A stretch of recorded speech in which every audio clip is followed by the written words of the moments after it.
ಮನಸ್ಸು ಅಂತ ಅರ್ಥ. ಇಂದ್ರಿಯ ಸ್ವಭಾವದಿಂದ ಮನಸ್ಸನ್ನು ಇಂದ್ರಿಯ ಸ್ವಭಾವದಿಂದ ಹರನಾಮ ಸ್ಮರಣೆಯನ್ನು ಮಾಡುತ್ತಾ ಮನ ಎನ್ನುವ ಮೃಗವನ್ನು ಬೇಟೆಯಾಡಿದಡೆ ಆಗ ಏನಾಗುತ್ತೆ, ದೇಹ ಪರಮಾತ್ಮನಿಗೆ ಅರ್ಪಿತವಾಗುತ್ತೆ ಅಂತ ಅರ್ಥ. ಹಾಗಾಗಿ ಇಲ್ಲಿ ಭಕ್ತಿಯಿಂದ ತನು ಶುದ್ಧವಾಗುತ್ತೆ, ಪೂಜೆಯಿಂದ ಮನಃಶುದ್ಧವಾಗುತ್ತೆ. ಪೂಜೆ ಅಂದರೆ ಪರಮಾತ್ಮನ ಏನು ಕಿವಿಯಿಂದ ಕೀರ್ತನ ಕೇಳೋದು, ಒಂದು ದರ್ಶನ ಮಾಡೋದು, ಪ್ರಾರ್ಥನೆ ಮಾಡೋದು, ಒಂದು ಕೈಯಿಂದ ಪೂಜಿಸೋದು, ಭಾವದಲ್ಲಿ ಬೆರೆಯೋದು ಅಂತ ಅರ್ಥ. ಹಾಗಾಗಿ ಆ ರೀತಿಯಾದಂತಹ ಪೂಜಾ ಕ್ರಿಯೆಯಿಂದ ಇದು ಮನಸ್ಸು ಶುದ್ಧವಾಗುತ್ತೆ. ಭಾವ ಶುದ್ಧವಾಗೋದು ಯಾವಾಗ ಅಂತ ಹೇಳಿದ್ರೆ ಭಕ್ತಿ ಮತ್ತು ಕ್ರಿಯೆ ಇವೆರಡೂ ಉಂಟಾದ್ಮೇಲೆ ಜ್ಞಾನ ಉಂಟಾಗಬೇಕು, ಆಗಬಾರ್ದು. ಜ್ಞಾನ ಉಂಟಾದಾಗ ಜ್ಞಾನ ತನ್ನಲ್ಲಿ ಇರಬೇಕು, ಇನ್ನೊಬ್ರಿಗೆ ಹೇಳಬೇಕು. ಆ ಜ್ಞಾನನ ಇನ್ನೊಬ್ರಿಗೆ ಯಾರು ಹೇಳ್ತಾರೋ ಆಗ ಅವ್ರಿಗೆ ಏನಾಗುತ್ತೆ ಅಂತ ಹೇಳಿದ್ರೆ ಇಡೀ ಭಾವವೇ, ಭಾವ ಅಂದರೆ ಇಡೀ ಬಯಲು ಎಲ್ಲವೂ ಕೂಡ ಏನಾಗ್ತಾ ಹೋಗ್ತಂದ್ರೆ ಶುದ್ಧ ಆಗುತ್ತೆ ಅಂತ.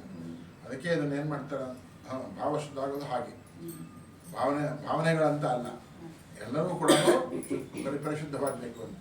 ಅದಕ್ಕೆ ಹೇಳ್ತಾರೆ ನೋಡ್ರಿ, ಇದನ್ನು ಬಯಲು ಅಂತ ಕರೀತಾರೆ. ಯಾವುದನ್ನ? ಜ್ಞಾನವನ್ನು. ಬಯಲು ಬಯಲನ್ನು ವ್ಯಕ್ತಿ ಒಂದು ವಚನ ಬರುತ್ತೆ, ಅದನ್ನು ಪ್ರಭುಗಳು. ಬಯಲು ಬಯಲನ್ನು ವ್ಯಕ್ತಿ, ಬಯಲು ಬಯಲನ್ನು ಬೆಳೆದು ಬಯಲು ಬಯಲು ಬಯಲಾಗಿತ್ತಯ್ಯ. ನಿಮ್ಮ ಪೂಜ್ಯದವರು ಮುನ್ನವೇ ಬಯಲಾದರು.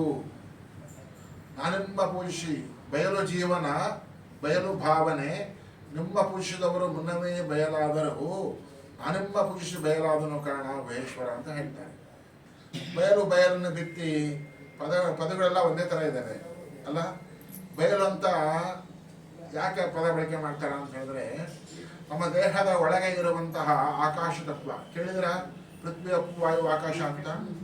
ದೇಹದಲ್ಲಿಯೂ ಕೂಡ ಪೃಥ್ವಿ ಅಪ್ಪು ತೇಜ ವಾಯು ಆಕಾಶಗಳು ಇದೆ. ನಮ್ಮ ದೇಹದಲ್ಲಿರುವಂತಹ ವಾಯು ಆಕಾಶ ತತ್ವಕ್ಕೆ ಬ್ರಹ್ಮಾಂಡದಲ್ಲಿರುವಂತಹ ಪಂಚಭೂತಗಳಲ್ಲಿ ಇರುವಂತಹ ಒಂದೊಂದು ಸಂಯೋಜನೆಗೊಂಡಾಗ ಒಂದೊಂದು ತತ್ವವಾಗಿ ಹೊರಹೊಮ್ಮುತ್ತೆ ಎನ್ನುವಂತಹದ್ದು ನಿಯಮ ಇದೆ. ಆಕಾಶತ್ವ ಪಿಂಡಾಂಡ ಅಂದರೆ ದೇಹದ್ದು, ಬ್ರಹ್ಮಾಂಡದಲ್ಲಿರುವಂತಹ ಆಕಾಶತ್ವ ಎರಡು ಸಮ್ಮಿಲನವಾದಾಗ ಉಂಟಾಗೋದು ಯಾವುದು ಅಂದರೆ ಜ್ಞಾನ ಅಂತ ಕರೀತಾರೆ. ಯಾವುದು? ಆಕಾಶ ಪ್ಲಸ್ ಆಕಾಶ. ಆಕಾಶ ಪ್ಲಸ್ ವಾಯು ಸೇರಿದಾಗ ಮನ ಅಂತ ಕರೀತಾರೆ. ಆಕಾಶ ಪ್ಲಸ್ ಅಗ್ನಿ ಸೇರಿದಾಗ ಅದನ್ನು ಇಗೋ ಅಹಂಕಾರ ಅಂತ ಕರೀತಾರೆ. ಆಕಾಶ ಪ್ಲಸ್ ಜಲ ಸೇರಿದಾಗ ಇದನ್ನು ಬುದ್ಧಿ ಅಂತ ಕರೀತಾರೆ. ಆಕಾಶ ಪ್ಲಸ್ ಪೃಥ್ವಿ ಸೇರಿದಾಗ ಚಿತ್ತ ಅಂತ ಕರೀತಾರೆ. ಈ ಪದ ಎಲ್ಲ ಕೇಳಿದಿರಲ್ಲ, ಚಿತ್ತ, ಬುದ್ಧಿ, ಅಹಂಕಾರ, ಮನ ಮತ್ತು ಜ್ಞಾನ ಇವೆಲ್ಲವೂ ಕೂಡ ಆಕಾಶ ತತ್ವದ, ನಮ್ಮ ದೇಹದ ಒಳಗೆ ಇರುವಂತಹ ಆಕಾಶ ತತ್ವದ ನಮ್ಮ ದೇಹದ ಒಳಗೆ ಇರುವಂತಹ ಪಿಂಡಾಂಡದ ಆಕಾಶ ತತ್ವದ, ಬ್ರಹ್ಮಾಂಡದ ಆಕಾಶ ತತ್ವಗಳು ಸೇರಿದಾಗ ಉಂಟಾಗೋದು ಯಾವುದು ಅಂತ ಹೇಳಿದ್ರೆ ಜ್ಞಾನ, ಮನ, ಅಹಂಕಾರ, ಬುದ್ಧಿ ಮತ್ತು ಚಿತ್ತ ಅಂತ. ಈಗ ಜ್ಞಾನ ಆಗ್ಬೇಕಾದ್ರೆ ಯಾವಾಗ ಆಗುತ್ತೆ ಅಂತ ಹೇಳಿದ್ರೆ ಚಿತ್ತ ಅಂತ ಪದ ಹೇಳಿದೀವಿ ನಾವು. ಬೇಸಿಕ್ ಅದನ್ನೇ. ಚಿತ್ತದಲ್ಲಿ ಯಾರು ಪರಮಾತ್ಮ ನೆಲೆಗೊಳಿಸ್ಕೊಳ್ತಾರೋ ಅವನ ಬುದ್ಧಿ ಏನಾಗ್ತಾ ಹೋಗುತ್ತೆ, ವಿಕಾಸವಾಗ್ತಾ ಹೋಗುತ್ತೆ. ಯಾವಾಗ ಬುದ್ಧಿ ವಿಕಾಸದ ಅರ್ಥ ಇದಲ್ಲ, ಬುದ್ಧಿ ಬರೀ ಕೇವಲ ಏನೋ ಸಂಕುಚಿತವಾಗಿರಬಾರ್ದಂತ, ವಿಶಾಲವಾಗಿರ್ಬೇಕಂತ. ನನ್ನಲ್ಲಿ ಪರಮಾತ್ಮ ಇದ್ದಾನನ್ನು ಎಲ್ಲರಲ್ಲೂ ಪರಮಾತ್ಮ ಇದ್ದಾನೆ ಎನ್ನುವಂತಹ ಭಾವ ಬರಬೇಕು. ನಮ್ಮಲ್ಲಿ ಎಲ್ಲರಲ್ಲೂ ಇದ್ದಾನಂದ ಎಲ್ಲದರಲ್ಲಿಯೂ ಪರಮಾತ್ಮ ಇದ್ದಾನೆ ಎನ್ನುವಂತಹ ಭಾವ ಬರಬೇಕು. ಆ ರೀತಿಯಾದಂತಹ ಭಾವ ಬಂದಾಗ ಏನಾಯಿತು, ಬುದ್ಧಿ ವಿಕಾಸವಾಯಿತು. ಬುದ್ಧಿ ವಿಕಾಸವಾದ್ಮೇಲೆ ಅಹಂಕಾರ ಏನಾಗುತ್ತೆ, ನಿರಸನವಾಗಿಬಿಡುತ್ತೆ. ಬುದ್ಧಿ ವಿಕಾಸವಾದರೆ ಯಾಕೆ ಎಲ್ಲದರಲ್ಲೂ ಯಾರಿದ್ದಾನೆ ಪರಮಾತ್ಮ ಇದ್ದಾನ ಅಂದಾಗ ನಾನು ಎನ್ನುವಂತಹ ಭಾವ ಬರೋದೇ ಇಲ್ಲ. ಎಲ್ಲ ಯಾರು ಪರಮಾತ್ಮನೇ ಎನ್ನುವಂತಹ ಭಾವ ಬಂದಾಗ ಅವನಿಗೆ ಏನಾಗೋದಿಲ್ಲ ಅಂತ ಹೇಳಿದ್ರೆ ಅಹಂಕಾರ ಏನಾಗುತ್ತೆ, ನಿರಸನವಾಗುತ್ತೆ. ಅಹಂಕಾರ ನಿರಸನವಾಗಿಬಿಡ್ತು ಅಂತ ಹೇಳಿದ್ರೆ ಮನಸ್ಸು ನಿರ್ಮಲವಾಗಿಬಿಡುತ್ತೆ. ಆ ನಿರ್ಮಲವಾದ ಮನಸ್ಸಿನಲ್ಲಿ ಏನುಂಟಾಗುತ್ತೆ ಅಂದರೆ ಜ್ಞಾನ ಉಂಟಾಗ್ತದೆ.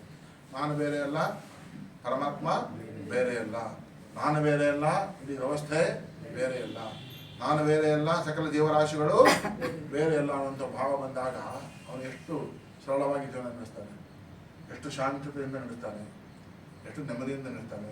ಹಾಗೆ ಇಲ್ಲಿ ಬಯಲು ಅಂತ ಹೇಳಿದ್ರೆ ಏನು, ಜ್ಞಾನ. ಈ ಜ್ಞಾನವನ್ನ ನಮ್ಮ ಉಂಟಾದ ಜ್ಞಾನ ನಾವೇ ಇಟ್ಕೋಬೇಕು ಅಂತ ಅವ್ರಿಗೆ ಹೇಳಬೇಕು. ಅದಕ್ಕೆ ಬಯಲು ಬಯಲನ್ನು ಬಿತ್ತಿ ಆ ಜ್ಞಾನವನ್ನು ಇನ್ನೊಬ್ಬರಿಗೆ ಹೇಳಿ ಅವನು ಕೇಳ್ಕೊಂಡು ಸುಮ್ಮನೆ ಇರಬೇಕು, ಆಚರಣೆ ಮಾಡಬೇಕು. ಅವನು ಜ್ಞಾನಿ ಆಗಬೇಕು, ಆಗಬಾರ್ದು. ಅವನು ಜ್ಞಾನವನ್ನ ಮಾಡಿಕೊಂಡು ಇನ್ನೊಬ್ರಿಗೆ ಹೇಳ್ಬೇಕಲ್ಲ. ತಾನು ಜ್ಞಾನವನ್ನ ಕೇಳಿದ್ಮೇಲೆ ಅದನ್ನು ಆಚರಣೆಯನ್ನ ಮಾಡಿಕೊಂಡು ಆ ಜ್ಞಾನವನ್ನು ಇನ್ನೊಬ್ರಿಗೆ ಹೇಳಬೇಕಂತ. ಅವಾಗ ಬಯಲು ಬಯದನ್ನು ಬಿತ್ತಿ, ಬಯಲು ಬಯದನ್ನು ಬೆಳೆದು, ಬಯಲು ಬಯಲು ಬಯಲಾಯ್ತವ. ಹೇಳಿದನು ಜ್ಞಾನಿ ಆದ, ಕೇಳಿದನು ಜ್ಞಾನಿ ಆದ, ಆಚರಣೆ ಮಾಡಿದ್ರಲ್ಲ ಏನಾದ್ರು ಜ್ಞಾನಿ ಆದ್ರು. ಬಯಲು ಜೀವನ, ಜೀವನ ಹೇಗಿರ್ಬೇಕು ಅಂದರೆ ಜ್ಞಾನದಿಂದ ಕೊಟ್ಟಿರ್ಬೇಕಂತ. ಬಯಲು ಭಾವನೆ, ನನ್ನ ಭಾವನೆಗಳು ಹೇಗಿರಬೇಕು, ಅವು ಜ್ಞಾನದಿಂದ ಕೊಟ್ಟಿರಬೇಕು ಅಂತ ಹೇಳ್ತಾನೆ. ಬಯಲು ಜೀವನ, ಬಯಲು ಭಾವನೆ, ನನ್ನ ಜೀವನದ ವೃತ್ತಿ ಜ್ಞಾನದಿಂದ ಕೊಟ್ಟಿರಬೇಕು, ನನ್ನ ಭಾವನೆಗಳೆಲ್ಲವೂ ಕೂಡ ಏನಾಗಿರಬೇಕು, ಜ್ಞಾನದಿಂದ ಕೊಟ್ಟಿರಬೇಕು.